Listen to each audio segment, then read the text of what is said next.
Достар, менің каналыма қош келдіңіздер. Сіздермен Ұлданай. Бүгін сіздермен осындай әдемі жұмсақ рулеттің рецептімен бөліскім келіп отыр. Менімен бірге болғандарыңызға рахмет. Видеоны соңына дейін қарап, менімен бірге болыңыздар. Ал бастаймыз. Бізге қажеттісі жұмыртқа, ұн, қант, сода және ванильный сахар керек болады. Ең алдымен осындай таза ыдысымызға бізге 400 штук жұмыртқа керек болады. Осы жұмыртқамызды жақсылап миксердің көмегімен езіп шығатын боламыз.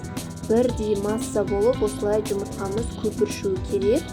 Осылай көпіршігеннен кейін үстіне біз қантымызды 2-3 бөліп қосатын боламыз. Бұл міндетті, қыздар. Барлық қантты бірдей салып жібермеңіздер. Себебі осы біздің сұйық массамыз жаңағыдай пешке салынғанда көтерілмей қалуы мүмкін. Сол себепті 2-3 бөліп қантымыз жақсылап барлығы ерігенше осылай миксерлеп алатын боламыз. Егер сізде миксер болмаса, онда осы біздің венчиктің көмегімен осылай араластырсаңыз болады. Міне көрдіңіз ғой, бір келкі етіп жақсылап, бұл да мысалы қантымыз жұмыртқамен бірге еріп, жаңағыдай бірге араласып, осындай көпіршік, ақ көпіршік пайда болу керек бізде. Рулет жасағандағы ең маңызды мән беретініміз ол тестасы, яғни бисквиті. Бисквит үлпілдеп, өте жұқа, өте нәзік, өте жұмсақ болу керек.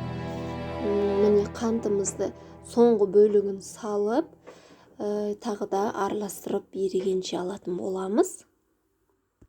Достар, менің каналымда бұрыннан келе жатқан болсаңыз, лайк басып, кез келген комментария, сұрағыңыз болса жазуды ұмытпаңыздар. Міне одан кейін содамызды алып, 1 шай қасық осы ұнымызға араластырып аламыз да, жаңағы сұйық массамыздың үстіне ұнымызды да тура қант сияқты 2-3 бөлікке бөліп араластырып алатын боламыз. Жан-жағына шашырап кетпесін, осы миксермен жұмыс істегенде өте мұқият болыңыздар. Достар, менің каналыма жаңадан келген болсаңыз, тіркеліп қоюды ұмытпаңыздар, және менің келесі жаңа видеомды жіберіп алмас үшін колокольчик батырмасын батырыңыз.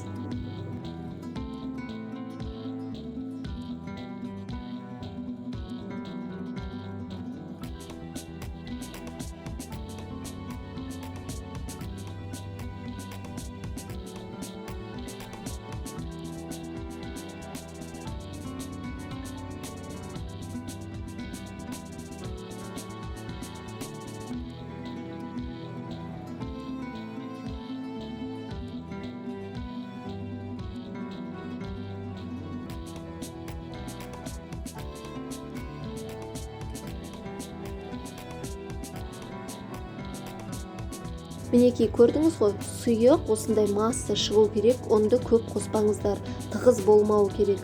Ендігі кезекте біз сахарная пудрамызды 1 ас қасық немесе 1 шай қасық мөлшерінде осылай қосып, бұны да жақсылап араластырып алатын боламыз. Бұл түйін болып қалса, сізде елегіштен өткізіп салыңыз міндетті түрде. Біз араластырып алдық. Енді осыны пергамент қағаз міндетті түрде болу керек. Пергамент қағаздың үстіне осылай жайып 4 бұрыштылап пешке пісіріп алатын боламыз. 180 градуста 30-35 минутта пісіріп алдым мен. Міне қараңызшы, жұмсақ үлпілдеп тұр. Әдем болып пісті менің бисквитім. Енді осы бисквитімізді қалай аударамыз? Мына жерге тағы да мен пергамент қағазын қойдым. Соны аударып бисквит салдым. Енді бисквиттің астындағы пергамент қағазымызды дәл осы мен сияқты қылып аударып алатын боласыздар. Не көрдіңіз ғой, жабыспайды, керемет. Осы пергамент қағазына ештеңе жағудың қажет жоқ. Только осы сұйықтығыңызды құясыз, болды, жабыспайды. Осылай бір келкі етіп алып аласыз. Енді осы ыстықтай кезде бірден осы пергамент қағаз тұр ғой астында, осыны қайтадан орап шығатын боламыз. Қараңыз, домалақтап рулет қылып орап шықтық. Уайымдамаңыздар, қатты жабысып, бір түрі кетіп қалмайды. Міне суығанша ұстадым мен 15-20 минуттай. Енді жақсылап орап алған бисквитімізді, яғни рулетімізді ашып, қағазынан, пергамент қағазынан алып алатын боламыз. Қараңыздаршы, ешқандай формасын жоғалтпайды, әп-әдемі. Мен ішіндегі салмасына міне өзім банка жаптым, персиктан варенье. Осыны мен начинкасы ретінде қолданатын боламын. Сіздер кез келген начинка қолдансаңыз болады. Сгущенка, вареный сгущенка, сметанный, клубничный, неше түр бар ғой. Әркім өз қалауы бойынша қоссаңыз болады.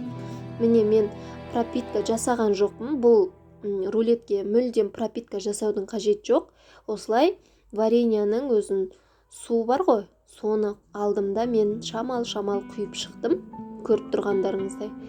Және де персик вареньямызды, яғни шабдалы қазақша айтқанда, осылай әр жеріне салып шықтым. Қараңыздар, қандай сүйкімді, әдемі рулет болмақшы. Міне біздің рулетіміз дайын, орап қойдым. Көрдіңіздер ғой. Енді ыдысымызға, тарелкамызға қоямыз, әдемілеп. Бетіне сахарная пудра шашсаңыздар болады, міне мен сияқты. Сахарная пудрамыз сеуіп алдық. Бетіне сізде фруктовый болса, яғни клубника, неше түрлі бар ғой, киви қойсаңыз, банан қойсаңыз, мүлдем керемет болып кетеді. Енді осы дайын болған рулетімізді пышақтың көмегімен әдемілеп кесіп алатын боламыз. Міне біздің рулет дайын. Дәл осы рецепт бойынша жасап көріңіз, ас болсын, сіздермен олданай. Каналыма міндетті түрде жазуды ұмытпаңыздар.